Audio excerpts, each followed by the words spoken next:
All right, N-Chain Space today went pretty well overall. A little recap on today and what we talked about. Looks like it went over a little over 3 hours. Kurt Walker Jr. really started breaking down the history of N-Chain, where it all came from, with the 2015 story from McGregor and Matthews and Craig Wright getting together and having the meetup. And actually, I realized after Kurt explained to me today that Craig was really kind of operating in the background at that point when they first met, Craig Wright.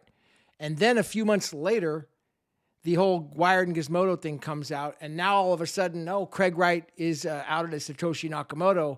And then McGregor's business model changes. He says, let's create Craig. Let's create a marketing scheme out of Craig. We'll make this a kind of a circus. We'll make this, make Craig the face, so he'll be a marketing guy all of a sudden, and we'll all get rich. And Craig, I don't think he really liked that idea at all at the time, and not at all. But that's ultimately what happened. But today we went through the N-Chain, the patents, intellectual property, and the history of it. And then also some ideas about the open sourcing of the patents, things that could happen in the future. Joel had some really good ideas about potentially open sourcing things. Now, again, these are all speculatory things. N-Chain's a private company, but it is not a joke. There was some $500 million of VC money put into it in 2024, in 2023, the end of 2023.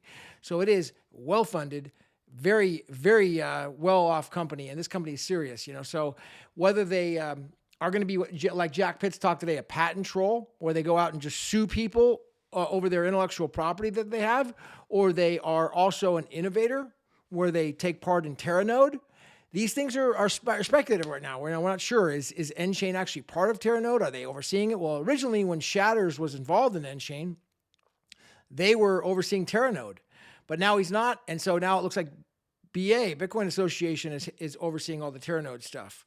So, these are things that really are got to be kind of flushed out. We talked about them today, but it looks like, are they going to just be a, and an important thing came up today about the space as well, which was, in order to have standing, potentially, you actually have to have technology that you're protecting, not just patents. Now, Jack Pitts rebutted that, and he gave an example of a case around 2005 or so about where BlackBerry, a patent troll, they sued for a bunch of patent rights over BlackBerry, and they got $600 million.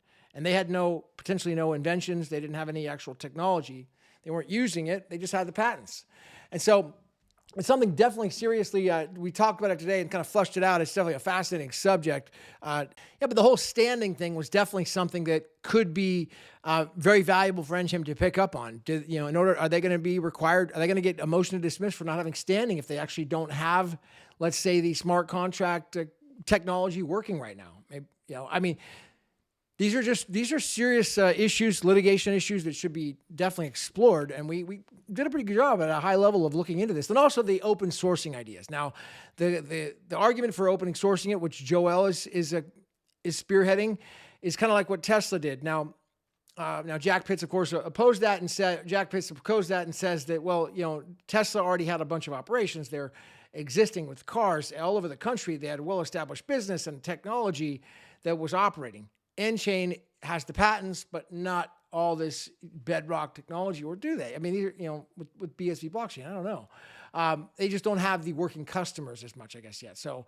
we discussed that, but the open sourcing argument was interesting because talking about open sourcing it for all blockchains, where anybody and everybody could just go ahead and use it, and that way it would invite more innovation, more developers, and more businesses to potentially be using BSV blockchain because it's open source on these other blockchains. So, and then Joel's argument was also about, doing a more clear statement on N-Chain's website, making it more black and white as to what exactly is allowed and what isn't allowed. Who's going to get sued? Who's not going to get sued? So definitely a great space. We went on for quite a number, about 3 hours total. So I appreciate everybody joining in. A little bit of a recap on it. All right. My name is Gavin. Hit the ones. I'll see you at the top. Later.